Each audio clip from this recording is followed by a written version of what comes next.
नमस्कार मित्रों, स्वागत है आप सभी का मेरे यूट्यूब चैनल राहुल गुजर टोकरावास में।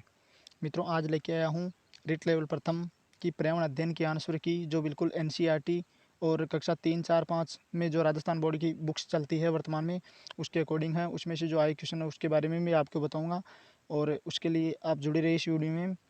आगे बढ़ता हूँ दोस्तों, उससे पहले अगर आपने मेरे इस यूट्यूब चैनल को सब्सक्राइब नहीं किया है तो सब्सक्राइब कर लीजिए, क्योंकि मैं इस पर स्टडी रिलेटेड और विशेषकर टेट एग्ज़ाम के बारे में जो उपयोगी जानकारी है उनको डालता रहता हूँ। मित्रों, अगर आप इन वीडियो को देखोगे तो निश्चित रूप से और कुछ फीडबैक दोगे तो मुझे उससे एक सकारात्मक पुनर्बल मिलेगा, जिससे मुझे आगे भी वीडियो बनाने की प्रेरणा मिलेगी। चलिए दोस्तों, बिना समय खर्च किए सीधे आता हूँ अपने बिंदु पर। जी हाँ मित्रों, आप देख सकते हैं यहाँ पर इन्वायरमेंटल स्टडीज़ पर्यावरण अध्ययन, जो आपका 5वां खंड था। दोस्तों, जो मैं यहाँ पर बात कर रहा हूँ वो है आपका ओनली डी सीरीज़ वालों के अकॉर्डिंग है ये क्वेश्चन, लेकिन क्वेश्चन के आंसर है जो आपको सभी सीरीज़ों में और सभी सीरीज़ के पेपरों में बिल्कुल सेम मिलेंगे। चलिए दोस्तों, शुरू करता हूँ। पहला क्वेश्चन रबी की फसल का उदाहरण है। बिल्कुल दोस्तों, रबी की फसल के बारे में यहाँ पर 121 नंबर के क्वेश्चन में आपसे पूछा गया है। तो आप देख सकते हैं मक्का, दूसरा ऑप्शन है सोयाबीन, तीसरा मूंगफली और चौथा अलसी। यहाँ पर जो राइट आंसर होगा वो आपका अलसी होगा, क्योंकि मित्रों आप जानते हो मक्का, मूंगफली और सोयाबीन ये तीनों जो जून जुलाई में बोई जाती है और सितंबर अक्टूबर में इनको काटा जाता है, तो ये तीनों रबी की फसल का उदाहरण नहीं है बल्कि खरीफ की फसल का उदाहरण है। और अलसी जो कि नवंबर दिसंबर के लगभग बोई जाती है और फरवरी या मार्च के अंत तक या अप्रैल तक भी इनको काटा जाता है। तो अलसी जो यहाँ पर है बिल्कुल राइट आंसर है, और ये आपको कक्षा 3 की जो बुक्स है उसमें देखने को मिल जाएगा। फसलों के बारे में उसमें एक लेसन में दिया हुआ है, तो आप वहाँ पर भी देख सकते हैं। अगर जिसने भी तीसरी, चौथी, 5वीं की किताबें पढ़ी है तो उनको निश्चित रूप से काफ़ी हेल्पफुल रही होगी ये पर्यावरण का क्वेश्चन। दोस्तों, अगले बात करता हूँ, अगले क्वेश्चन की तरफ बढ़ता हूँ। मूल्यांकन का मुख्य उद्देश्य क्या है?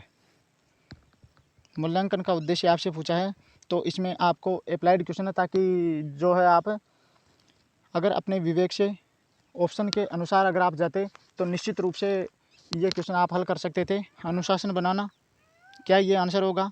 दूसरा है परीक्षा करवाना, तीसरा है प्रश्न पत्र बनवाना, चौथा है अधिगमकर्ता की उपलब्धि एवं सुधार लाना। जी हाँ मित्रों, यही बिल्कुल उपयुक्त आंसर होगा, ऑप्शन नंबर डी। अधिगमकर्ता यानी कि जो सीख रहा है, यानी कि बच्चा। और मित्रों, बच्चा की उपलब्धि, उन्होंने कहाँ तक अधिगम ग्रहण किया है, कहाँ तक सीखा, जो हमने विषय वस्तु पढ़ाई है, पूर्व निर्धारित जो उद्देश्य थे उनको उसने कहाँ तक प्राप्त किया है और उसमें क्या क्या कमी है, उसमें सुधार लाना, ये मूल्यांकन का सर्वोपरि उद्देश्य होता है मित्रों। अगले क्वेश्चन की तरफ बात करते हैं मित्रों। 123 नंबर का क्वेश्चन है, बाल केंद्रित शिक्षा में कौन सा तत्व नहीं होता है?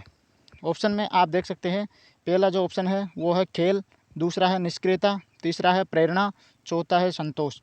तो मित्रों, खेल के द्वारा शिक्षा दी जा सकती है बिल्कुल, और प्रेरणा के द्वारा भी शिक्षा दी जा सकती है, क्योंकि अगर बच्चे को सकारात्मक पुनर्बलन देंगे तो उससे उसका अधिगम प्रभावी होगा और वो निश्चित रूप से अपने पूर्व निर्धारित लक्ष्यों को प्राप्त कर पाएगा। और चौथा है संतोष, यानी कि उस अधिगम करते समय उसको संतोष धैर्य करना जरूरी है। ज़रूरी नहीं है जो चीज़ आप 1 दिन में 2 दिन में सीख सकते हैं उसे आप 1 घंटे में नहीं सीख सकते। उसके लिए आपको धैर्य रखना बहुत ज़रूरी है। और निष्क्रियता इसका बिल्कुल उपयुक्त आंसर है, क्योंकि दोस्तों आप क्वेश्चन में पढ़ सकते हैं, नहीं है पूछा है, तो निष्क्रियता का बाल केंद्रित शिक्षा से कोई रिलेशन नहीं है। अगले क्वेश्चन की तरफ दोस्तों बात करते हैं। 124 नंबर का जो क्वेश्चन है, प्राचीन काल में संदेशों का संचार कौन से माध्यम से होता है? कक्षा 4 की बुक में अगर आप देखोगे तो ये क्वेश्चन हूबहू उठ के आया है मित्रों। कक्षा 4 की जो राजस्थान बोर्ड की वर्तमान में किताब चल रही है उसे बिल्कुल हूबहू उठ के आया है। प्राचीन काल में संदेशों का संचार कौन से माध्यम में, हालांकि इसमें ऑप्शन ऐसे दिए थे कि आप अपने विवेक से बिना पढ़े भी इसको सही करके आ सकते थे। हरकारे, मित्रों जो पुराने ज़माने में कबूतर होते थे उनको हरकारे कहा जाता था। मोबाइल, टेलीफोन, फैक्स, ये तीनों आधुनिक युग के संचार के साधन हो गए, और हर कार्य थे जो प्राचीन समय के साधन थे। और पूछा भी यही है कि प्राचीन काल में संदेशों का संचार कौन से माध्यम से होता था। अगला क्वेश्चन की तरफ रुक करता हूँ मैं। 125 नंबर का क्वेश्चन है, श्रव्य दृश्य शिक्षण अधिगम सामग्री का उदाहरण है। मित्रों, audio visual teaching learning aid. Radio बिल्कुल श्रव्य है ओनली। टेप रिकॉर्डर ये भी श्रव्य है। बुलेटिन बोर्ड ये केवल दृश्य हैं, इसमें आप सूचनाओं को देख सकते हैं। और टेलीविज़न ये दृश्य भी हैं और श्रव्य भी हैं। टेलीविज़न में आप सूचनाओं को देखने के साथ साथ सुन भी सकते हैं और इससे एक प्रभावी जो शिक्षण कार्य संपादित हो सकता है।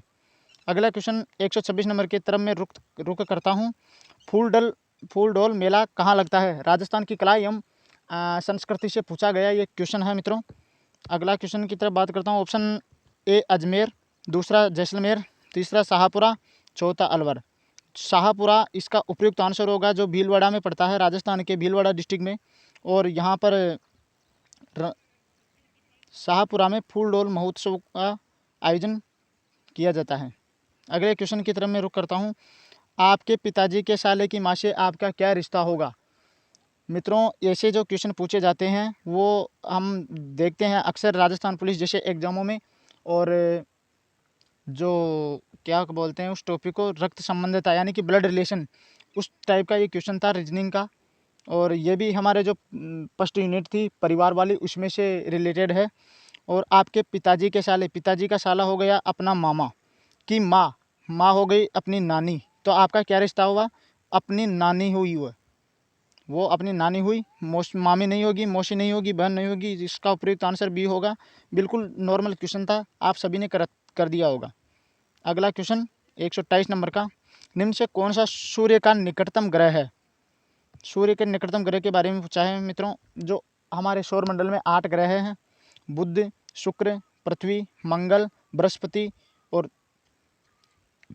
Shani, Uranus, Neptune. इनमें से जो 4 ग्रह हैं वो आंतरिक ग्रह हैं और 4 ग्रह हैं वो बाह्य ग्रह हैं।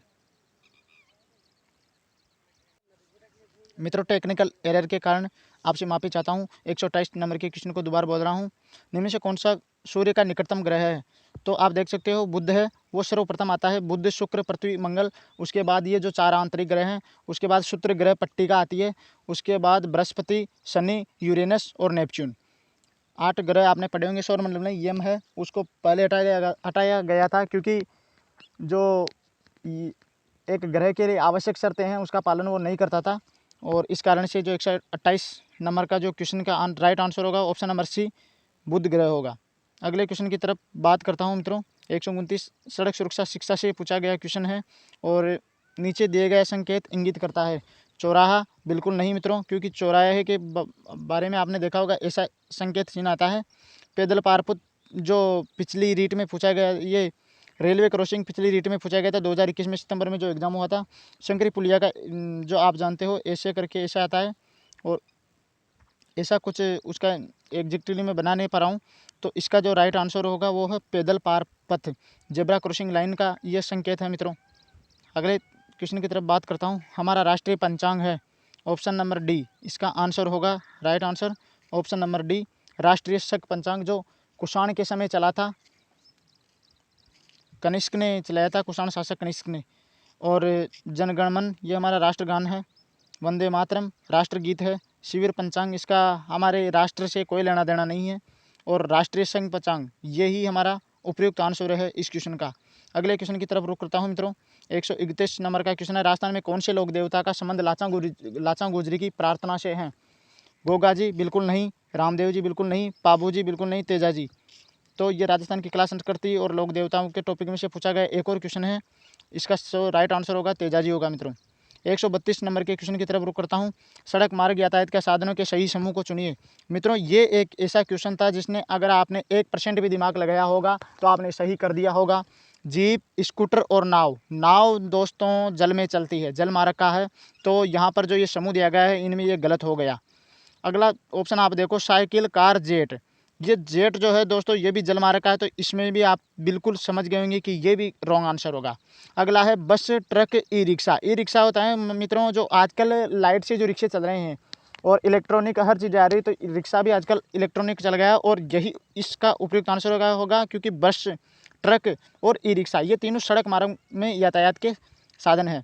बैलगाड़ी, ऊँट गाड़ी और फ्लाइंग कार। फ्लाइंग कार जो उड़ने के काम आती है, भारत में इसका प्रचलन अभी तक ट्रेंड में नहीं है, लेकिन ये भी रॉन्ग आंसर हो जाएगा। 132 नंबर के क्वेश्चन का सही आंसर होगा ऑप्शन नंबर सी, अगला क्वेश्चन 133 नंबर का, किस रोग के कारण रक्त में प्लेटलेट्स की संख्या कम हो जाती है? चिकन पॉक्स ये बिल्कुल दोस्तों नहीं है। आप जानते हो प्लेटलेट्स यानी कि रक्त में प्लेटों की संख्या कम पड़ने पर डेंगू हो जाता है।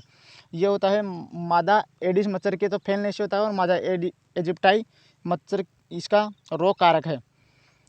डेंगू इसका उपयुक्त आंसर होगा 133 नंबर के क्वेश्चन का। 134 नंबर के क्वेश्चन की तरफ मैं रुक करता हूँ।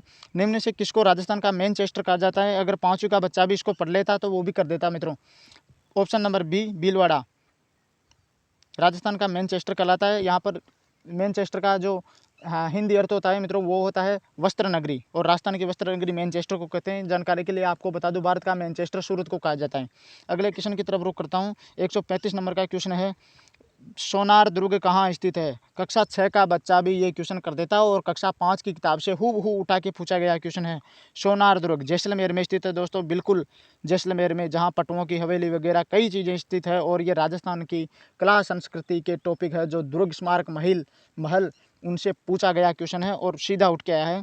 अगले क्वेश्चन की तरफ मुड़ता हूँ। 136 नंबर का क्वेश्चन, राजस्थान के कौन से समुदाय के लिए वन एवं वन्य प्राणी संरक्षण के धार्मिक अनुष्ठान का भाग बन गया है? मित्रों आप जानते हो अमृता देवी बिश्नोई का नाम आपने सुना होगा। जी हाँ बिल्कुल, मैं उसी की बात कर रहा हूँ। और वो संप्रदाय था आपका, बिल्कुल बिल्कुल सही answer option number C, Bishnoi समाज जो था। गुजरों का इनसे कोई लेना देना नहीं है, शहरिया का भी नहीं है, मीणा का भी नहीं है। तो ऑप्शन नंबर सी 136 का सही आंसर होगा। 137 नंबर क्वेश्चन की तरफ रुख करता हूँ। निम्न से वह जयंती चुनिए जो चैत्र मास की शुक्ल पक्ष की 13 के दिन मनाई जाती है, यानी कि त्रयोदशी को, चैत्र शुक्ल त्रयोदशी को आप सभी जानते हैं। यदि किसी ने कक्षा 3 की किताब पढ़ी है तो उसमें से मेले त्यौहार वाले जो टॉपिक पार्ट था, लेसन था, वो मेरे को एग्जिट याद नहीं रहा, शायद 6 या 7 नंबर का क्वेश्चन वो लेसन होगा वो, उसमें से हूबहू क्वेश्चन उठा के दिया गया है। महावीर जयंती ए ऑप्शन इसका सही होगा। गांधी जयंती आप जानते हो 2 अक्टूबर को मनाई जाती है। अम्बेडकर जयंती, हनुमान जयंती, ये दोनों चैत्र मास की शुक्ल त्रयोदशी को नहीं मनाई जाती। महावीर जयंती इसका राइट आंसर होगा। अगले क्वेश्चन की तरफ बढ़ता हूँ मित्रों। 138 नंबर का जो क्वेश्चन है, हिमाचल प्रदेश में जल संग्रहण की पुरानी संकल्पना का नाम क्या है? इसका खुला आंसर होगा, लक्ष्य की गाइड में हूबहू क्वेश्चन दे रखा था और वहीं से उठा के इसको यहाँ रख दिया गया है। हालांकि जो ये है अपना एक टॉपिक डाला हुआ था फर्स्ट यूनिट में, उसी में से ये क्वेश्चन पुटअप किया गया है और इसका सही आंसर होगा सी कुल है। 139 नंबर के क्वेश्चन की तरफ रुख करता हूँ मित्रों। नमामि गंगे अभियान का शुभारंभ कब किया गया था? कक्षा 4 की बुक से पूछा गया सवाल है, लेकिन उसमें सन दिया गया नहीं था, इसलिए आपसे सन पूछा गया है। यदि आप थोड़ा सा भी एनसीईआरटी और आरबीसी की बुक्स को महत्व देते हैं तो निश्चित रूप से आप किसी भी एग्जाम में सफलता को प्राप्त करने से कोई नहीं रोक सकता मित्रों। नमामि गंगे योजना का शुभारंभ किया गया था सन 2014 में, जब गंगा नदी की सफाई कार्यक्रम के तहत इस प्रोग्राम को लॉन्च किया गया था और 2014 में इसकी शुरुआत की गई थी। 140 नंबर के क्वेश्चन की तरफ रुख करता हूँ। मगरमच्छ प्राणी जगत के किस संवर्ग का है? जिन्होंने भी बायोलॉजी पढ़ा है, रॉबर्ट विटेकर की पंच जगत अवधारणा पढ़ी है, उन्होंने ये क्वेश्चन बिल्कुल सही किया होगा। पक्षी बिल्कुल नहीं होगा, सरीसृप में मगरमच्छ आता है। कई बच्चों ने जल स्थल चर किया होगा और यहाँ तक कि मैंने खुद ने भी जल स्थल चर करके आया हूँ, क्योंकि ये जल में और स्थल में इसमें बहुत बच्चे काफ़ी कन्फ्यूजन थे। और इस स्थिति में इसका सही जो आंसर होगा वो सरीसृप होगा।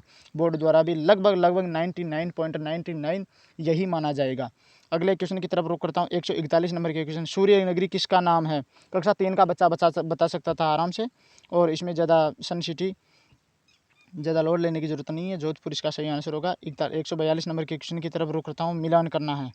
यहाँ दोस्तों आपने कितनी पढ़ाई की है, उस टाइप का क्वेश्चन केवल यही था लगा मेरे को, और एक साइको में था। मित्रों आप सभी जानते हो, साइंस आपने पढ़ी होगी, हमारे 5वीं या 6वीं यूनिट में दे भी रखी थी। वृद्धि हार्मोन बिल्कुल अंगों में वृद्धि को प्रेरित करता है। इंसुलिन हार्मोन रक्त में शर्करा का स्तर का नियमन करता है। इंसुलिन हार्मोन अग्नाशय की एल्फा, बीटा और गामा कोशिकाओं द्वारा स्रावित किया जाता है। तो इसमें जो वृद्धि हार्मोन होगा वो अंगों में वृद्धि को प्रेरित करेगा, और इंसुलिन हार्मोन होगा रक्त में शर्करा के स्तर को नियमन करेगा। फर्स्ट में बी किस में दिख रहा है? ओनली इसमें। तो आंसर नंबर सी इसका सही आंसर होगा। इंसुलिन देख लेते हैं एक बार। आंसर डी टेस्टोस्टेरोन और प्रोजेस्टेरोन। टेस्टोस्टेरोन तो होता है मादा में और प्रोजेस्टेरोन नर में। लैंगिक लक्षणों का नियमन करता है। टेस्टोस्टेरोन मादा में होता है, और ऑक्सीटोसिन, टेस्टोस्टेरोन वगैरह ये सभी मादा में क्या सॉरी टेस्टोस्टेरोन तो होता है नर में, और प्रोजेस्टेरोन होता है मादा में। मित्रों ये क्वेश्चन मेरे को डाउटफुल लग रहा है, कन्फर्म करके एक बार फिर बता दूंगा। आगे की तरफ बढ़ता हूँ मित्रों। 143 नंबर के क्वेश्चन की तरफ। खादी के बने वस्त्रों की कीमत पर विशेष छूट कब दी जाती है? 2 अक्टूबर। आप सभी जानते हो, क्योंकि महात्मा गांधी जी जो थे उन्होंने खादी के बने वस्त्रों पर काफ़ी जोर दिया था, और 2 अक्टूबर इसका सही आंसर होगा। 144 नंबर के क्वेश्चन की तरफ रुक करता हूँ। पर्वतारोहण के दौरान सांस लेने में कठिनाई का मुख्य कारण क्या है? आपने पढ़ा भी होगा पर्वतारोहण के उपकरण, और उनके जो महिला पर्वतारोही का हमारे एक टॉपिक था, उसमें से ये क्वेश्चन है। कम वायुदाब इसका एक प्रमुख कारण है, और इसका सही आंसर होगा ऑप्शन नंबर सी। अगले क्वेश्चन की तरफ बढ़ता हूँ। निम्न से कौन पर्यावरण के अजैविक घटक के अंतर्गत आते हैं? कॉमन सेंस का क्वेश्चन था। पादप बिल्कुल आते हैं, जंतु बिल्कुल आते हैं, जीवाणु ये भी जीव जगत का भाग है। और इसमें पूछा अजैविक घटक वायु में, हालांकि कई वायु में वायवीय जीव होते हैं जो जैविक होते हैं, लेकिन इसमें से ऑप्शन में जो सबसे उपयुक्त आंसर होगा वो वायु होगा, क्योंकि वायु पंचतत्वों में से एक है, और ये अपने आप में एक अजैविक घटक है। 146 नंबर के क्वेश्चन की तरफ रुक करता हूँ। निम्न से रेशम कीट का भोजन कौन सा है? शहतूत की पत्तियाँ। आप सबने पढ़ ली होगी क्वेश्चन, और ऑप्शन ऐसे थे आपको कन्फ्यूजन करने की जरूरत ही नहीं थी, सीधा एक बार दे के ठोक देते। अगले क्वेश्चन की तरफ रुक करता हूँ। 147 नंबर के क्वेश्चन। तंबाकू में कौन सा एल्केलॉइड पाया जाता है? कक्षा 10 की किताब में आपने पढ़ा होगा, पहले लेसन में निकोटीन पाया जाता है। कोकेन, कैफीन, मार्फिन ये सभी उसमें पाए जाते हैं, पेपेवरसोमनीफेरम अफीम के अंतर्गत पाए जाते हैं। निकोटीन तंबाकू में पाया जाता है, निकोटीन उनमें नहीं पाया जाता। 150 नंबर का क्वेश्चन है। रेबीज रोग का कारक क्या है? बिल्कुल दोस्तों, रेबीज रोग का कारक है वायरस। 149 नंबर के क्वेश्चन की तरफ। जंतु से प्राप्त रेशे का उदाहरण है रेशम। उपयुक्त उदाहरण, क्योंकि आपने अभी ऊपर देखा था एक क्वेश्चन में, शहतूत की पत्तियों पर ये रेशम कीट पाला जाता है। कपास, पॉलिएस्टर, नायलॉन ये दोनों तो बिल्कुल कृत्रिम रेशे हैं, और कपास भी जो है पौधों से प्राप्त किया जाता है, जंतु से नहीं। जंतु से केवल रेशम प्राप्त किया जाता है। लास्ट और अंतिम क्वेश्चन है अपना पर्यावरण अध्ययन का। निम्न से कौन सा जल प्रदूषण का मानवीय स्रोत नहीं है? घरेलू बहिस्राव, बिल्कुल मानव के द्वारा घरेलू बहिस्राव किया जाता है। वाहित मल, ये भी सीवर लाइन के द्वारा जो भी गंदा पानी, ये सब मानव के द्वारा उत्पादित है। औद्योगिक बहिस्राव, उद्योग भी मानव द्वारा ही लगाए जाते हैं। और ह्यूमस बिल्कुल कार्बनिक पदार्थ है, और इसका उपयुक्त आंसर होगा डी। ह्यूमस पदार्थ जल प्रदूषण का मानवीय स्रोत नहीं है। इसका राइट आंसर होगा डी। सॉरी मित्रों, डी इसका राइट आंसर होगा। और इसी के साथ आशा करता हूँ ये वीडियो आपको हेल्पफुल लगेगी, और सभी कमेंट करके ज़रूर बताएं कि आपने कितना स्कोर किया है। मैं बताता हूँ अपना स्कोर। मैंने 30 में से 27 यानी कि 27 क्वेश्चन सही किए हैं पर्यावरण अध्ययन में। आशा करता हूँ आपने भी अच्छे अंक अर्जित किए होंगे, अच्छे नंबरों से पात्रता करे होंगे। और अच्छी लगे वीडियो तो वीडियो को शेयर कीजिए, हमारे चैनल को सपोर्ट कीजिए, सब्सक्राइब कीजिए, ताकि अगर और भी मैं वीडियो लेके आऊँ उपयोगी तो आप सभी तक पहुँच पाए। इसी आशा और उम्मीद के साथ अपने वाणी को देता हूँ विराम। चलिए दोस्तों, धन्यवाद।